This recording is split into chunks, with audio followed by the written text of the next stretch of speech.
अस्सलामुअलैकुम दोस्तों और साथियों, उम्मीद है आप लोग खैरियत से होंगे। आज की इस वीडियो में हम बात करेंगे कि जो मेल होते हैं, जो मर्द होते हैं, उनके पेट के निचले हिस्से में, यानी जो नाफ के नीचे का हिस्सा होता है, जो अम्बलाइकस के नीचे का हिस्सा होता है, उसमें जो दर्द की क्या वजूहात होती हैं। हम अपने पेट को 9 हिस्सों में तकसीम करते हैं, मेडिकली मैं बात कर रहा हूँ, और इन 9 में से जो हिस्सा नाफ के नीचे होता है, अम्बलाइकस के नीचे होता है, उसको हम हाइपोगैस्ट्रिक रीजन कहते हैं मेडिकल की जुबान में। हाइपो का मतलब होता है नीचे और गैस्ट्रिक हम मैदे को कहते हैं। तो क्योंकि ये हिस्सा मैदे के नीचे पाया जाता है तो इसको हम हाइपोगैस्ट्रिक एरिया कहते हैं। अब इस एरिया में जो मर्दों के अंदर या मेन के अंदर या मेल्स के अंदर जो दर्द की वजूहात होती हैं, उसमें देखें, सबसे पहले ये बात ज़हन में रखें कि यहाँ पे कौन कौन से ऑर्गन्स या बॉडी के पार्ट्स होते हैं। मर्दों के अंदर एक तो जो सबसे अहम हिस्सा होता है वो मसाना होता है, यानी पेशाब की थैली या यूरिनरी ब्लैडर। और इसी तरह से यहाँ पे जो पेशाब की थैली से एक हिस्सा निकल के, नाली निकल के बाहर आती है जिस्म से, उसको हम यूरेथ्रा कहते हैं, वो होता है। इसी तरह से यहाँ पे जो गुर्दों से पेशाब की थैली या मसाने में लाने वाली 2 छोटी छोटी नालियां होती हैं जिसको हम यूरेटर्स कहते हैं। इसी तरह से जो बड़ी आंत है, छोटी आंत थोड़ी सी इससे ऊपर होती है, लेकिन जो बड़ी आंत है उसका एक बहुत अहम हिस्सा होता है जिसको हम सिग्मोइड कहते हैं। इसी तरह से जो पेशाब की थैली है, यूरिनरी ब्लैडर है, उसके बिल्कुल नीचे ही फिर मर्दाना गदूद या गदूद के नाम से मशहूर एक ऑर्गन होता है जिसको हम प्रोस्टेट कहते हैं, जो अक्सर लोगों में, यानी अक्सर लोगों को इस बारे में आइडिया होता है कि ख़वातीन में ये नहीं होता और मर्दों में होता है। तो अगर हम दर्द की वजूहात की बात करें तो पहली सबसे बड़ी वजह कि मर्दों को पेट के इस हिस्से में, निचले हिस्से में, नाफ के नीचे जो दर्द होता है, उसकी वजह होती है पेशाब की इन्फेक्शन, यूरिन की इन्फेक्शन। यानी जो पेशाब की थैली होती है, यूरिनरी ब्लैडर होता है, इसकी जो इन्फेक्शन होती है उसको हम सिस्टाइटिस कहते हैं। आइटिस क्या होता है? सोजिश या इन्फ्लेमेशन। और जब किसी को पेशाब की थैली की इन्फेक्शन होती है तो उसको दर्द होगी, उसको आम तौर पे बुखार होता है सर्दी के साथ, और छोटा पेशाब या पेशाब जो है, यूरिन है, वो जल के आता है और बार बार और कतरों की शक्ल में आता है, लेकिन बुखार और दर्द के साथ। तो जाहिर है फिर आप अपने डॉक्टर से बात करते हैं, आपका टेस्ट करवाया जाता है यूरिन का, और फिर आपको एंटीबायोटिक दी जाती हैं जिससे आप बेहतर हो जाते हैं। और एक तो ये वजह होती है, बाज़ औक़ात लोगों को जो यूरिनरी ब्लैडर है, यहां से जो यूरिन है, पेशाब है, वो बाहर निकलता है यूरिथ्रा के जरिए।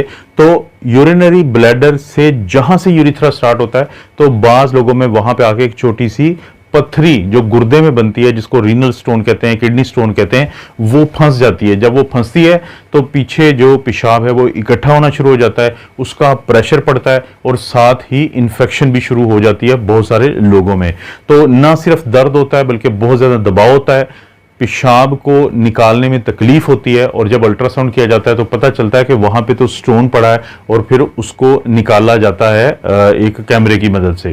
दूसरी वजह स्टोन हो गई। तीसरी जो वजह होती है, बाज़ औक़ात यही जो स्टोन होते हैं वो एरिया यूरिटर का, यानी वो छोटियां 2 नालियां जो गुर्दों से मसाने में आती हैं, उनका वो हिस्सा जो मसाने के करीब होता है, अगर वहां पे भी कोई पत्थरी एक साइड पे या दोनों साइडों पे फंस जाए तो उससे भी ये जो नाफ के नीचे का एरिया होता है उस पे दर्द होता है। हाइपोगैस्ट्रिक एरिया में मर्दों को भी, और ज़ाहिर है ये तो ख़वातीन को भी हो सकता है, लेकिन ये क्योंकि वीडियो मर्दों से मुतालिक है तो फिर ये दर्द होता है।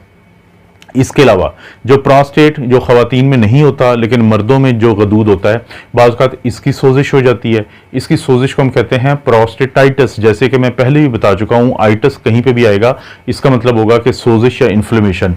तो प्रोस्टेट की इन्फ्लेमेशन या इन्फेक्शन जो कि जरासीम की वजह से होती है, वायरस और बैक्टीरिया की वजह से होती है, तो उस वजह से भी लोगों को इस हिस्सा में दर्द होता है और दबाव होता है। और इसी तरह से बढ़ती हुई उम्र के साथ, खासतौर पर वो तमाम मर्द जिनकी उम्र 40 साल से ज़्यादा हो, तो गदूद का साइज बढ़ना शुरू हो जाता है, जिसको हम BPH या बिनाइन प्रोस्टेटिक हाइपरट्रॉफी या हाइपरप्लेजिया कहते हैं। क्योंकि बाज़ सेल की तादाद बढ़ती है और बाज़ उनकी जो है वो ग्रोथ या साइज बढ़ जाता है, तो इसीलिए हम ये दोनों नाम कहते हैं। तो जब भी किसी को, मर्द को BPH होता है, गदूद बढ़ता है, क्योंकि ब्लैडर या मसाना जो है पेशाब वाला या थैली जो है, उससे जो नाली बाहर जा रही है यूरिथ्रा, वो प्रोस्टेट के अंदर से होकर गुजरती है। तो जब उसका साइज बढ़ता है तो वो उसको दबा देता है। तो बीपीएच के मरीजों में पेशाब की रुकावट होती है, उसकी वजह से दर्द होता है और दबाव पैदा होता है, और छोटा छोटा करके, थोड़ा थोड़ा करके बारीक धार वाला जो पेशाब है वो बाहर निकलता है। तो बिनाइन प्रोस्टेटिक हाइपरट्रॉफी या हाइपरप्लेजिया को भी हम अल्ट्रासाउंड पे पकड़ लेते हैं, और फिर इसकी सर्जरी भी होती है और इसके लिए दवाइयां भी दी जाती हैं अगर सर्जरी ना करनी हो या उसकी ज़रूरत ना हो। तो सबसे बड़ी वजह यूरिन की इन्फेक्शन की जो वो है, पथरी है, प्रोस्टेट का मसला है। बाज़ औक़ात अगरचे जो अपेंडिक्स होती है वो हमारी राइट साइड पे एक हिस्सा होता है जिसको हम राइट आइलियक फोसा कहते हैं, वहां पे पड़ा होता है। लेकिन बाज़ लोगों में जो अपेंडिक्स है उसकी पोजीशन थोड़ी सी हटके होती है, तो अपेंडिक्स का दर्द भी इस एरिया में आ जाता है, इस हाइपोगैस्ट्रिक एरिया में, जिसके दर्द के साथ साथ उल्टियां होती हैं, लोगों को बुखार भी हो सकता है। तो अपेंडिक्स का दर्द भी बाज़ औक़ात हो जाता है। इसी तरह से जो बड़ी आंत है, जिसको मैंने बताया था कि इस आंत के हिस्से को हम सिग्मॉइड कोलन कहते हैं, तो सिग्मॉइड कोलन भी इसी एरिया से निकल गुजर के नीचे जा रही होती है। तो बाज़ औक़ात उसमें जो इन्फेक्शन होती है, जिसको हम इन्फ्लेमेटरी बाउल डिजीज कहते हैं, जिसमें अल्सरेटिव कोलाइटिस और क्रोन्स डिजीज नामी दो बीमारियां होती हैं, जिसकी वजह से थोड़े छोटे छोटे जख्म बन जाते हैं इस हिस्से में। तो लोगों को पेट के इसी हिस्से में दर्द होता है, उनको सोजिश की वजह से ना सिर्फ दर्द होगा बल्कि बड़े, जब आप लैट्रिन के लिए जाते हैं तो वहां पे फिर आपको उसमें ब्लड भी आता है, खून भी आता है। तो सिग्मॉइड की ये जो सोजिश है, ये जो इन्फेक्शन है, तो इसका दर्द भी यहां पे होता है। सबसे आखिर में अगर मैं बात करूं तो बाज़ औक़ात मर्दों को जो टेस्टीज होती हैं, जो गोलियां होती हैं, उनको जो अगर चोट लग जाए, कोई ट्रॉमा हो जाए, कोई बाइक पे जा रहा था या कोई साइकिल पे जा रहा था, या वैसे ही आजकल बारिशों का सीजन है, किसी को पता नहीं चला और कहीं पे गटर का ढक्कन खुला हुआ था, तो इंसान वहां पे अगर इस तरीके से गिरता है तो ये ट्रॉमा जो होता है, इसका जो दर्द होता है वो भी बाज़ औक़ात पेट के नीचे के हिस्से में ज्यादा महसूस होता है। तो दोस्तों, ये थे वो दर्द और जो वजह होती हैं, ये वजूहात के पेट के निचले हिस्से में दर्द के। हर दर्द की वजह को पकड़ने के लिए एक अलग टेस्ट भी किए जाते हैं, उसका इलाज भी किया जाता है। ये सब कुछ काबिल इलाज है, इसलिए कोशिश ये करें कि कभी भी आपको इस तरह का मसला है तो थोड़ा बहुत तो घर की चीज़ें भी आप इस्तेमाल कर सकते हैं, लेकिन वो आपको चाहिए कि अपने डॉक्टर से बात करें। एक आपका हो सकता है कि मुआयना किया जाए, अल्ट्रासाउंड किया जाए, एक दो ब्लड का टेस्ट किया जाए, और उस बीमारी को पकड़ा जा सकता है जिसकी वजह से आपको हाइपोगैस्ट्रिक एरिया में, नाफ के नीचे के हिस्सा में, अम्बलाइकस के नीचे के एरिया में, पेट के इस मखसूस हिस्से में आपको दर्द हो रहा होगा, लेकिन उसका असल इलाज किया जा सकता है, बजाय इसके कि कल वही चीज़ आपके लिए बहुत बड़ा मसला बन जाए। दोस्तों, आपको पता है इस चैनल पर इस तरह की वीडियोस मिलती रहती हैं। वीडियो को लाइक करें, चैनल को सब्सक्राइब करें। कोई वीडियो अच्छी लगती है तो दोस्तों, रिश्तेदारों से नीचे शेयर का ऑप्शन दिया हुआ है, उससे जरूर शेयर कर दें। आप अपना और अपनी फैमिली का ख्याल रखें। अल्लाह ताला आपको और आपकी फैमिली को हर किस्म की बुराई, बीमारी और आजमाइश से महफूज रखें।